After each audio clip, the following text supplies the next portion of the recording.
बात हैरान करने वाली है, लेकिन उतनी ही सच भी है।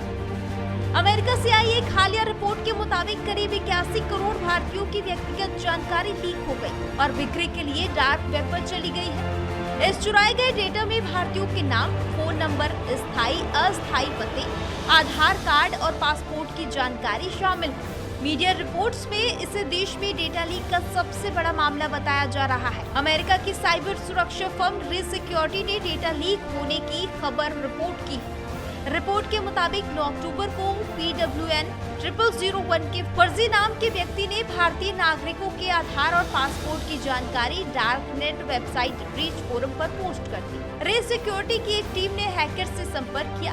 वो पूरे डेटा को $80,000 यानी 66,60,000 रुपए में बेचने के लिए तैयार थे। यानी 81 करोड़ भारतीयों का व्यक्तिगत डेटा मात्र 66 लाख रुपए में बेचने की बात सामने है। लेकिन सवाल आता है कि आखिर इतने बड़े स्तर पर डाटा चोरी कैसे हुआ?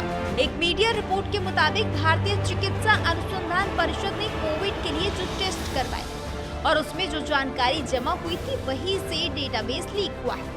और ये जानकारियां फर्जी नहीं है, क्योंकि सरकारी पोर्टल के वेरीफाई आधार फीचर के साथ इस लीक हुए डेटा को वेरीफाई भी किया गया है। इसमें लीक की बात और जानकारियां सही पाई गई हैं।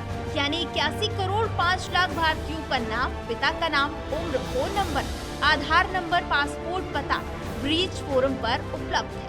हाल ही में प्रमुख rating agency Moody's investor service ने भी आधार को लेकर चिंताएं जताई थी। उन्होंने इस बात पर जोर दिया था कि आधार जैसे सिस्टम में संवेदनशील डेटा का केंद्रीकरण होता, यानी अगर एक ही जगह बहुत सारा और जरूरी डेटा होगा तो हैकर्स को आसानी होगी। वो एक पते पर आएंगे और सब कुछ लूट कर ले जाएंगे। मूडीज ने कहा था कि डेटाबेस और विकेंद्रीकृत किया जाना चाहिए, यानी अलग अलग जगहों के लिए अलग अलग पोर्टल। फिलहाल इस केस में सरकार सभी संबंधित रिपोर्ट्स की जांच कर रही है और अगर पर्याप्त सबूत मिलते हैं तो एक विस्तृत जांच की जाएगी। Bureau report, MB net.